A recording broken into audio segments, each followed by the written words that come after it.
ഞാൻ 25 വയസ്സുള്ള യുവതിയാണ്, PG വരെ പഠിച്ചു, ശാരീരികമായി ചെറിയ വൈകല്യമുണ്ട്. പെണ്ണ് കാണാൻ വന്നാൽ എന്നെ ടെസ്റ്റ് ചെയ്യിപ്പിക്കുന്നു. എന്തെങ്കിലും കുറവുകളുള്ള ആളുകൾ ആഗ്രഹങ്ങളും ഇഷ്ടങ്ങളും മാറ്റിവെച്ച് ഉപ്പയും ഉമ്മയും പറയുന്ന ഒരു വിവാഹത്തിന് സമ്മതിക്കുകയാണോ വേണ്ടത്? ഇങ്ങനെ ടെസ്റ്റ് ചെയ്യിപ്പിക്കുന്നത് ശരിയാണോ? പെട്ടെന്ന് തന്നെ ഒരു മറുപടി പ്രതീക്ഷിക്കുന്നു എന്നാണ്. അതന്നെ ഇതിൽ നമുക്ക് പറയാനുള്ളൊരു കാര്യം എന്താ വെച്ചാൽ, നമ്മൾക്ക് വിവാഹം കഴിക്കുമ്പോൾ നമുക്ക് ഇഷ്ടപ്പെട്ട ആളെ വിവാഹം കഴിക്കാം. നമ്മുടെ മാതാപിതാക്കളുടെ നിർബന്ധത്തിനൊന്നും നമ്മൾ വഴങ്ങേണ്ട കാര്യമില്ല. കാരണം മാതാപിതാക്കളല്ലല്ലോ അയാളുടെ കൂടെ ജീവിക്കേണ്ടത്. നമുക്ക് ഇഷ്ടമില്ലാത്ത ഒരാളെ കൂടെ നമുക്ക് ജീവിക്കാൻ പറ്റില്ല.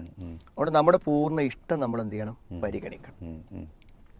പക്ഷെ അവിടെ എന്താന്ന് വിചാരിച്ചാൽ, പിന്നെ ഈ സഹോദരി പറയുന്നു അവർക്ക് ചെറിയ ഒരു ശാരീരിക പ്രശ്നമുണ്ടെന്ന് അവർ പറയുന്നു. അപ്പോൾ ഇങ്ങനെ വരുമ്പോഴൊരു വിഷയം എന്താന്ന് വിചാരിച്ചാൽ, എല്ലാവരും ഇവരാഗ്രഹിക്കണ പോലെ തന്നെയാണ് വിവാഹം അന്വേഷിക്കുന്നവരും ആഗ്രഹിക്കുന്നത്. എന്ത്? ഒരു തകരാറില്ലാത്ത, ഒരു വൈകല്യമില്ലാത്ത ഒരാളാവണം എൻ്റെ ഭാര്യ. അത് അയാളത്തെ ആഗ്രഹിക്കുന്നതിന് തെറ്റില്ലല്ലോ.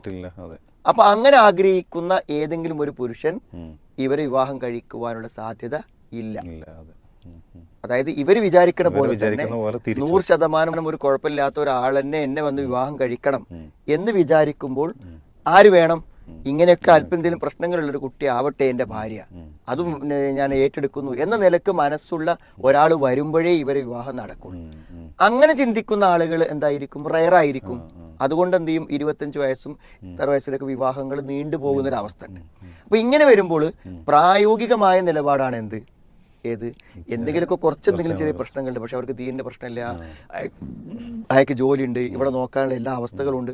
അപ്പൊ അങ്ങനെയൊക്കെ ഉണ്ടെങ്കിൽ സ്വാഭാവികമായും അങ്ങനത്തെ ഒരാളെ എന്തുകൊണ്ട് കല്യാണം കഴിച്ചുകൂടാ എന്ന് ഇവളോട് ഏറെ സ്നേഹമുള്ള മാതാപിതാക്കൾ എന്ത് ചെയ്യും? ചോദിക്കുന്നുണ്ടായിരിക്കും.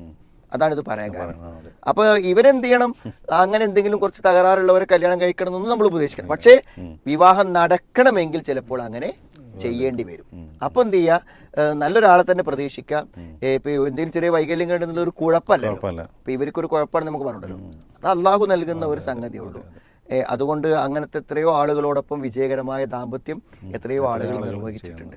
അപ്പൊ അതുകൊണ്ട് മാത്രമല്ല, ഇങ്ങനത്തെ കുറച്ച് പ്രശ്നങ്ങൾ ഉണ്ടായിട്ടും ഇത്ര നല്ലൊരാളിനെ ഏറ്റെടുക്കാൻ തയ്യാറായല്ലോ എന്ന് പറയുമ്പോൾ ഏത് കാലത്തും ആ പ്രതിബദ്ധത ഒരു ഭാര്യ എന്ന നിലക്ക് അവൾ പ്രകടിപ്പിച്ചുകൊണ്ടിരിക്കും.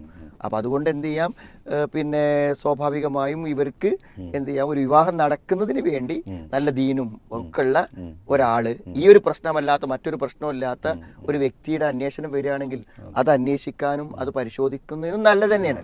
പിന്നെ ഇവരെന്തോ പറഞ്ഞു, പിന്നെ എല്ലാവരും വന്നാൽ എന്നെ പരിശോധിക്കാണ്. ഈ പരിശോധന എന്നുള്ള ഉദ്ദേശിക്കുന്നത് വല്ല ലാബ് ടെസ്റ്റോ ഒന്നും അല്ലല്ലോ. സ്വാഭാവികമായും കാണലാണ്. പക്ഷെ ഈ കാണാൻ വരുന്നത് അതിനു വേണ്ടി തന്നെയാണ്. ഈ കാണുക എന്നുള്ള പ്രക്രിയ, പ്രത്യേകിച്ച് സ്ത്രീകളൊക്കെ പറഞ്ഞയച്ച് നോക്കുന്നതൊക്കെ എന്തിനാന്ന് വെച്ചാൽ, ഇവര് ഭാവിയിൽ വിവാഹം കഴിഞ്ഞാൽ അവർക്ക് ഒന്നിച്ച് ജീവിക്കാൻ എന്തെങ്കിലും പ്രശ്നങ്ങൾ ഉണ്ടാവാൻ സാധ്യതയുണ്ടോ എന്ന പരിശോധന തന്നെയാണ്. ആ പരിശോധന ഇവർക്ക് മാത്രമല്ല, എല്ലാ പെണ്ണുങ്ങളും ഇത്തരം പരിശോധനയ്ക്ക് വിധേയമാകുന്നുണ്ട്, എല്ലാ ആണുങ്ങളും ഇത്തരം പരിശോധനകൾക്ക് വിധേയമാകുന്നുണ്ട്. അതൊക്കെ എന്തെങ്കിലും കുഴപ്പമുണ്ടോ, കണ്ണടക്കലുണ്ടോ, കാഴ്ചക്ക് പ്രശ്നമുണ്ടോ എന്ന് വരെ ചോദിക്കുന്ന ആൾക്കാരുണ്ട്. എന്തിനാണ് ഇപ്പോൾ അയാൾ കണ്ണട വെച്ചത്? പൊതുവിധ ആളുകളും കണ്ണട ഇല്ലാത്തവരുണ്ടാവില്ല. അതുപോലും എന്ത് ചെയ്യും? ചോദിച്ചറിഞ്ഞിട്ടാണ്. അപ്പൊ വിവാഹ സമയത്ത് ആ അന്വേഷണങ്ങളൊന്നും ഒരു പ്രശ്നമായി കാണുന്നില്ല. അന്വേഷിച്ചോട്ടെ, ഉള്ളതല്ലേ അവർക്ക് അറിയുള്ളൂ. അപ്പോ ഒരു പരിധി വരെയൊക്കെ എന്താണ്, തന്നെ സംരക്ഷിക്കുമെന്ന് ഉറപ്പുള്ള ദീനുള്ള ഒരു പുരുഷൻ വരുമ്പോൾ ചെറിയ പ്രശ്നങ്ങളൊക്കെ ഉണ്ടെങ്കിലും എന്ത് ചെയ്യാം? ഞാനൊരു ചെറിയ പ്രശ്നം ഉണ്ടല്ലോ, അതുകൊണ്ട് എന്ത് ചെയ്യാം? അയാളെ പ്രശ്നം ഞാൻ ഉൾക്കൊള്ളാം, എന്റെ പ്രശ്നം അയാളും ഉൾക്കൊള്ളട്ടെ എന്ന് വിചാരിക്കുന്നോട് തെറ്റൊന്നുമില്ല. അതാണ് പ്രായോഗികം. പീസ് റേഡിയോ ലൈവ് കൗൺസിലിംഗ് പരിപാടിയിൽ നിന്നുള്ള പ്രസക്ത ഭാഗമാണ് ഇപ്പോൾ കേട്ടത്. ജീവിതത്തിൽ പ്രയാസങ്ങളും സങ്കടങ്ങളും ഉണ്ടാകാത്ത ഒരാളുമുണ്ടാവാനിടയില്ല. എന്നാൽ സങ്കടങ്ങൾ പങ്കുവെക്കാനും പരിഹാരം നിർദ്ദേശിക്കാനും ആരെങ്കിലുമുണ്ടെങ്കിൽ എന്തൊരാശ്വാസമായിരിക്കും. നമ്മേക്കാൾ കൂടുതൽ കഷ്ടപ്പെടുന്നവർ ഉണ്ടെന്നറിയുമ്പോൾ നമ്മുടെ വിഷമങ്ങൾ പലതും നിസ്സാരമായും തോന്നാം. സങ്കടങ്ങൾ പങ്കുവെക്കപ്പെടുമ്പോഴേ പാതി വിഷമം പരിഹരിക്കപ്പെട്ടുവെന്ന ആശ്വാസം വന്നുചേരും.